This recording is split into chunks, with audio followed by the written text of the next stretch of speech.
우리 농촌의 일손 부족 해법을 찾아보는 기획보도 순서, 오늘은 일본의 로봇 농부를 살펴보겠습니다. 고령화를 먼저 경험한 일본에선 일찌감치 로봇을 일꾼으로 도입했습니다. 우리도 참고할 점이 많을 것 같은데 홍지호 기자가 전해드리겠습니다. 일본 미야자키 현에 있는 한 비닐하우스. 수확을 앞둔 피망들 사이로 로봇이 지나다닙니다. 수확철이 되면 이 로봇은 하루 10시간씩 스스로 움직이면서 사람을 돕습니다. 이곳에서 나는 전체 피망의 30% 정도는 이 로봇이 따는 겁니다. 인공지능 AI가 잘 익은 피망을 분석하고 잘라내는데 원하는 크기와 개수도 정할 수 있습니다.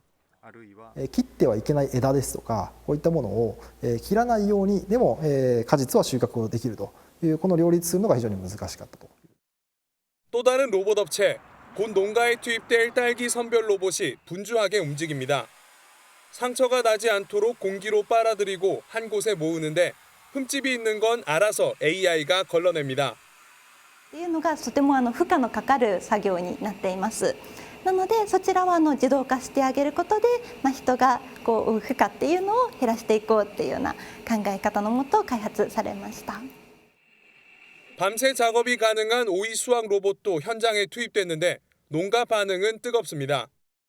皆さんからすごいねとかどうやって動くのって動かす人も楽ちんになってくれて嬉しいっていう反応だと思います。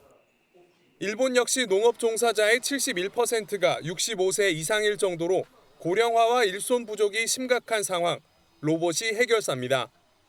이에 일본 정부는 생산성이 검증된 농가를 집중 지원하는 방법으로 로봇 농부 도입에 박차를 가하고 있습니다.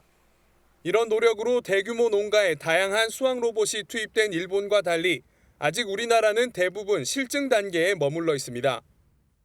규모가 커지기 때문에 로봇이든 농업기계의 어떤 그 도입 효율성이 굉장히 높다. 우리보다 굉장히 다른 어떤 여건이에요.